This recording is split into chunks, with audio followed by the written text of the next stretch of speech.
Now, when it comes to fuel economy, Mazda's not ever been known to be sort of class leading or at the top of other manufacturers. They've always been okay. They kind of compete in there okay.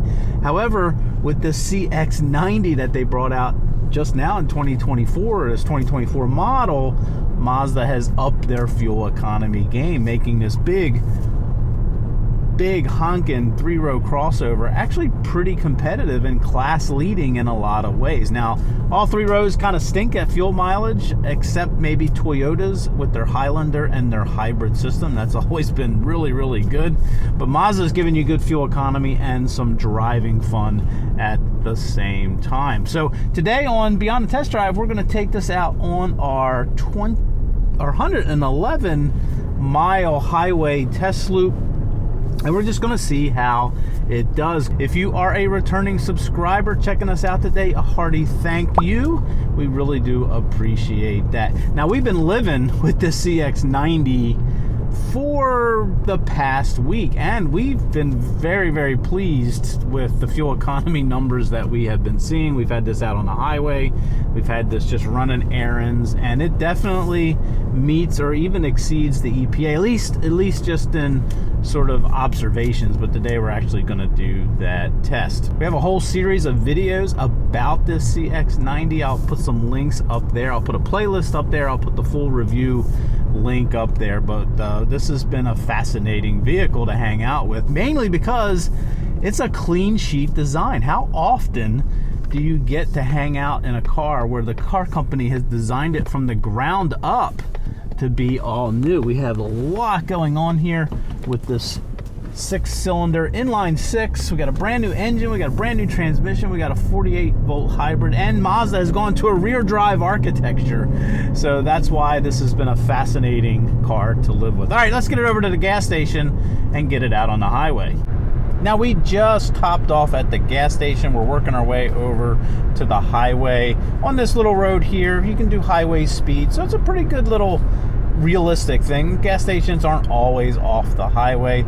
And we did reset the trip computer and the mileage computer on the CX-90. You know, you always have to take those with a little grain of salt. That one was saying around 27, sort of in highway bias driving. So, but we're going to get a better measurement as we go back to the gas station at the end and refill. Now, we did put the good stuff in this. We put the premium 93 octane. Mazda says you do not have to, because what we have here today is the Turbo S. We are in the top trim, the Premium Plus Turbo S model, and this has a tune on it to give you 340 horsepower, like 360-ish odd pound-feet of torque. Mazda says you can put regular in it, you're just going to lose a little bit of horsepower. I've seen some numbers out there that say, you know, maybe 20, which isn't much, you know, and most likely if it's anything like our CX-9, you're not really going to tell. So, but, you know, for science, we went ahead and put the best stuff in there. Now, if you go down to just the turbo model, you know, it's detuned, or, you know, whatever they do with the turbo boost pressure, that's 280 horsepower. However, the EPA mileage, EPA fuel economy for the Turbo or Turbo S is roughly the same. So what we do today is probably going to be applicable whether you have premium in there, regular, or whether you have just the Turbo model.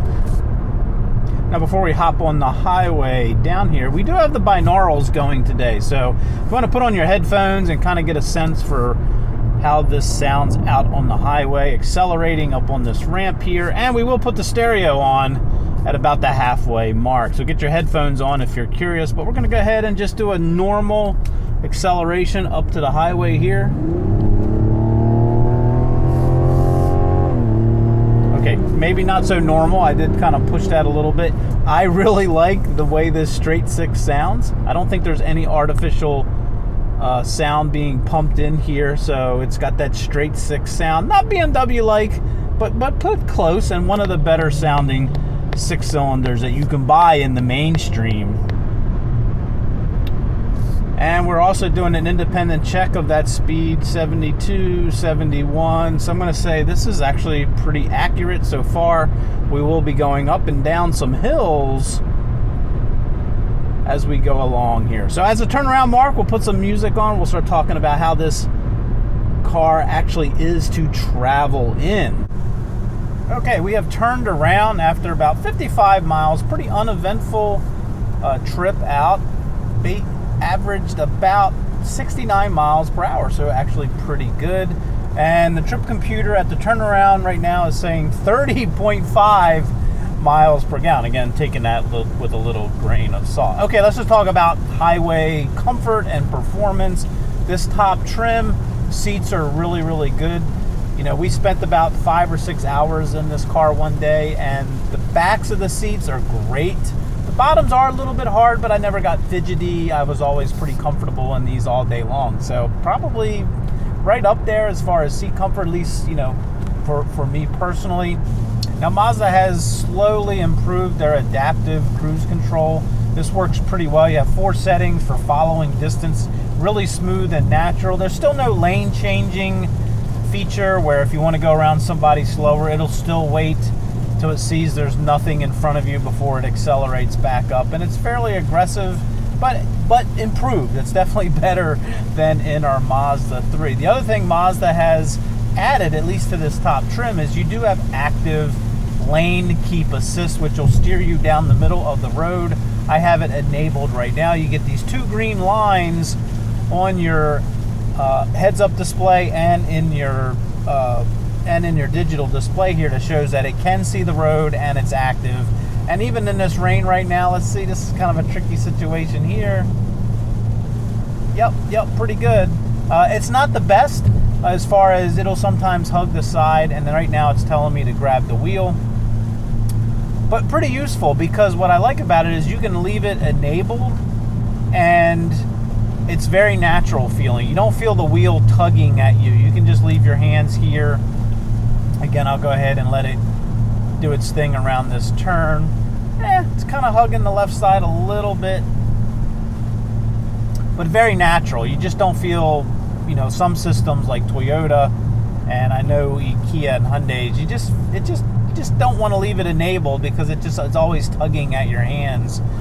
Now, this does have the iStop system. This is one of the key features of this 48-volt hybrid system, where I will be coming down a steep road like this or steep incline. The engine will completely shut down, and then you're on the generator, some recharging the battery a little bit. You can see that in the gauge where the fuel economy shows up. You'll see that it's actually charging the battery. Like right now, this is pretty okay, it just shut down. Now it's shut back, and it turned back on.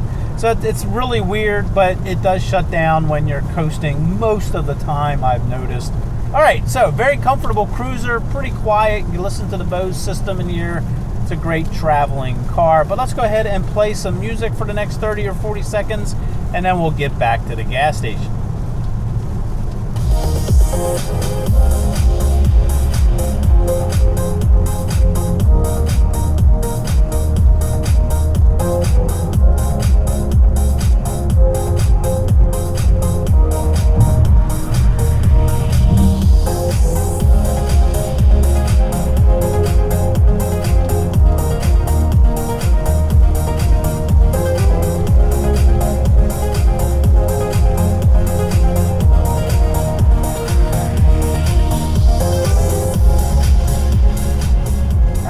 Go. That's I don't know, 12 or 14 speakers, great sounding Bose system. Mazda has pretty good sounding systems, but even their bass systems are actually pretty decent sounding. I should also mention that we have the rain sensing wipers going right now. They do a pretty good job of keeping up with the rainfall. You can always adjust the sensitivity here on the column. All right, let's get this back to the gas station. Let's see how she's done as far as overall fuel economy. Right now it's saying 29.9. All right, we just got back to the gas station. We just topped off, so we're going to do some calculations. I do want to thank you first for coming along today on this highway mileage performance test of this 2024 CX-90. Check out all of our other stuff, and we would love you to subscribe. So let's see, 30.5 miles per gallon on the trip computer. That seems pretty high. That seems pretty good, but we went 112.9 miles. We put 3.89 gallons in. 112. 112.9 divided by 3.89 equals 29 miles per gallon. Okay, so about a mile. There's some error there on the fill up, but either way, this exceeds, even the lowest number here exceeds the EPA rating, and I averaged, what did I average? 67.4 miles per hour. So pretty good, up and down rolling hills, a little bit of rain, so I'm going to give that all a big thumbs up. I think this has an 18.5 gallon tank. 18.5 times 29 equals well over a 500 mile practical range of 450 to 500 miles out on the highway. So all in all, pretty good. This is a great highway cruiser. Well, there you go. There's the highway mileage of the CX-90. Thanks again for coming along today. Really appreciate that, and have a great day, morning or evening, wherever you may be.